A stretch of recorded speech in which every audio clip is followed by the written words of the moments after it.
What makes it so difficult? Because shame and blame is our preferred way of dealing with people. You hear fetal alcohol and you go like this. Bad mother. Does anybody here know a fellow called Bruno Bettelheim?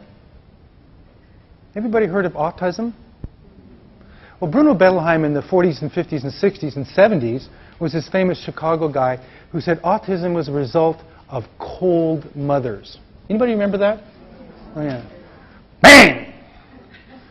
Okay? We now know a lot more about autism. It's got nothing to do with cold mothers. But you see how those mechanisms work? If there is a feminist topic in the world, I can't think of a better one than fetal alcohol. The biggest single indicator of how much a woman drinks is how much does her partner drink. Can you see how it gets complicated very quickly? And I have to say this other thing. If you want to know what's going on in Aurukun and Cape York, do some English history. Go read about the gin epidemic in 1720 to 1770. Does everybody know about the gin epidemic? Good. Would you like to know just a little bit about the gin epidemic? Parliament passed what are called the Acts of Enclosure. You know, the common fields where all the peasants could have 1 or 2 cows? Well, the landlord put a fence around and says, mine, get off. The peasants had no way to raise their cows. They were violently, over a period of 2 generations, violently thrown into the cities to feed the Industrial Revolution. Okay? Someone invented cheap gin. Farmers had a surplus of corn. The government says to the farmers, have we got a deal for you? So we had cheap gin. 1720 to 1751, gin in England was virtually free, subsidized by the government. We have medically, diagnostically accurate pictures of fetal alcohol from the Hogarth paintings. And what happened in 1770, 1780? Any bells ring for anybody there? When did people start coming to this lovely place? When did they invent prisons? Do you see the connection? So if you want to understand what's going on in Aurukun, it's very simple. Look at English history, see a people who've been living there for thousands of years called English peasants who were forced off the land, forced into the city, free gin, no social services, and you had the gin epidemic. And guess what? Many of them got shipped to Australia.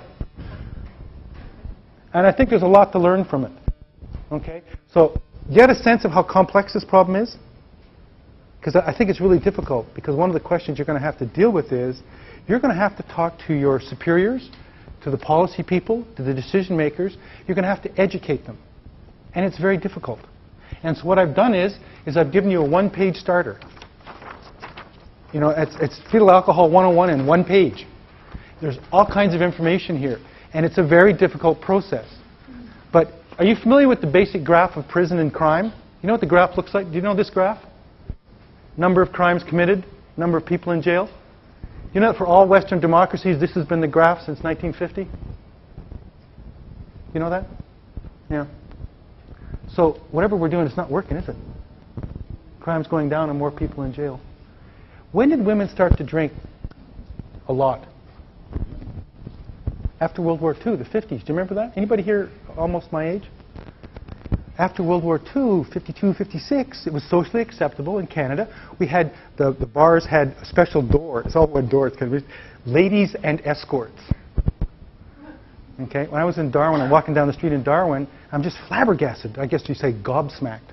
I'm walking down the street, and there's between these 2 hotels and one of the main streets in Darwin, and one lane goes down the road, and it says browse. The other says drive-through.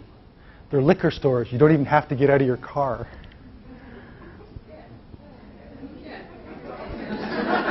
I took pictures of it. I got to take a picture of this.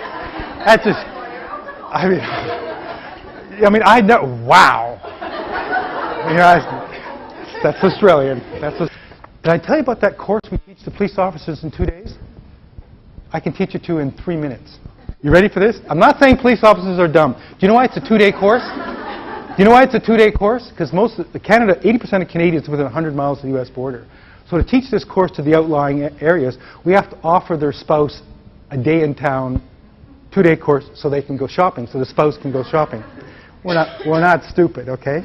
That way you sell a course to senior police officers who live 1,800 miles away. Okay?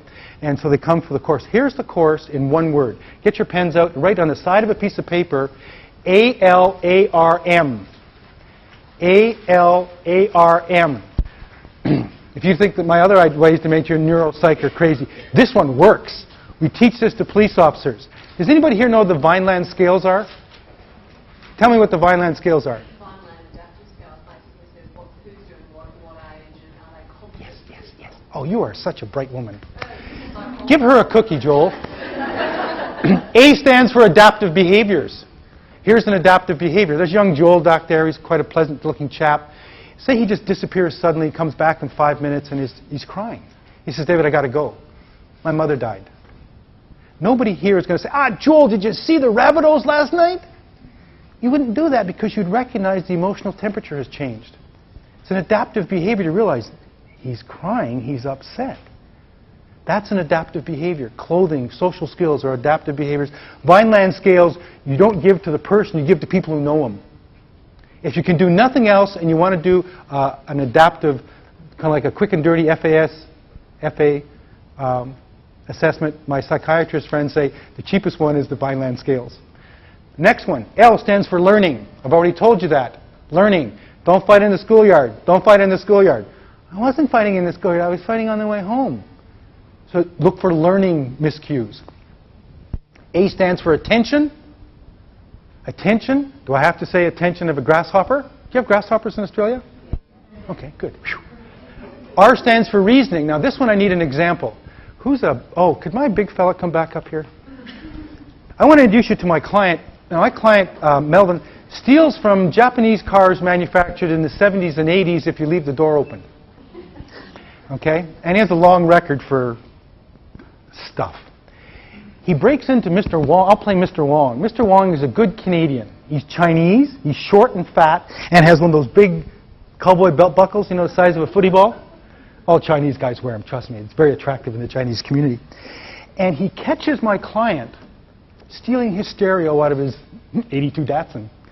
And so my client, who's never been caught before, is in a struggling match with Mr. Wong over the stereo.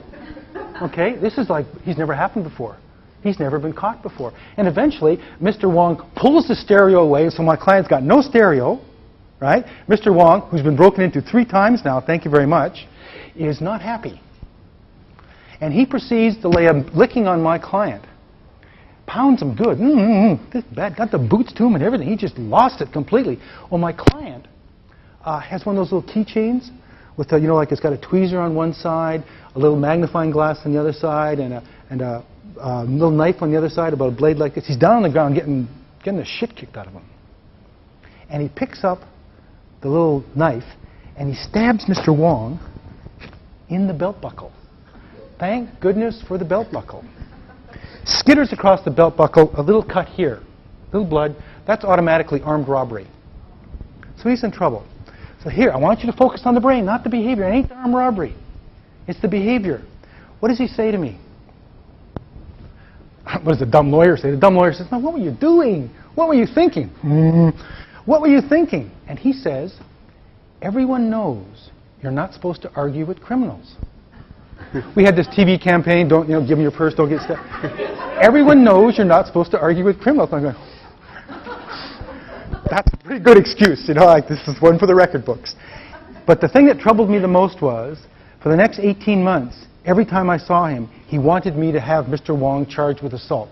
You can't hit people. I want him charged with assault. He beat me up. You can't beat people up. Now, what's going on in the brain? Do you see that? Do you see that? Thanks. Yep. So that's reasoning, isn't it? The single most important human faculty we have is memory. Memory is very, very sophisticated. Memory is one of those faculties that's damaged by early alcohol in the brain development. Memory is just not remembering what happened yesterday. Which memory do you retrieve? How do you prioritize memory? How do you take that memory and generalize or abstract it into a new rule? Can you see how memory is a very sophisticated human function? Can you see with just a little bit of brain damage, you're going to have memory problems?